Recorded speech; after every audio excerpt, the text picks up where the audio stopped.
తాజాంశాన్ని చూస్తున్నాం. కేంద్ర విద్యాశాఖ మంత్రి పదవికి ధర్మేంద్ర ప్రధాన్ చేసిన రాజీనామాను రాష్ట్రపతి ద్రౌపది ముర్ము ఆమోదించారు.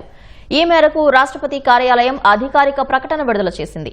ఇప్పటి వరకు ధర్మేంద్ర ప్రధాన్ చూసిన విద్యాశాఖ బాధ్యతలను మరో కేంద్ర మంత్రి ప్రహ్లాద్ జోషికి అదనంగా అప్పగించారు. ప్రహ్లాద్ జోషి ప్రస్తుతం వినియోగదారుల వ్యవహారాలు, పునరుత్పాదక వనరుల శాఖ మంత్రిగా ఉన్నారు.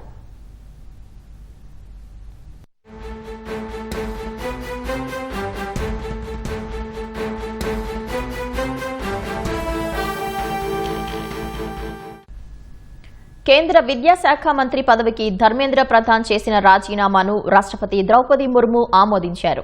ఈ మేరకు రాష్ట్రపతి కార్యాలయం అధికారిక ప్రకటన విడుదల చేసింది. ఇప్పటి వరకు ధర్మేంద్ర ప్రధాన్ చూసిన విద్యాశాఖ బాధ్యతలను మరో కేంద్ర మంత్రి ప్రహ్లాద్ జోషికి అదనంగా అప్పగించారు. ప్రహ్లాద్ జోషి ప్రస్తుతం వినియోగదారుల వ్యవహారాలు, పునరుత్పాదక వనరుల శాఖ మంత్రిగా ఉన్నారు.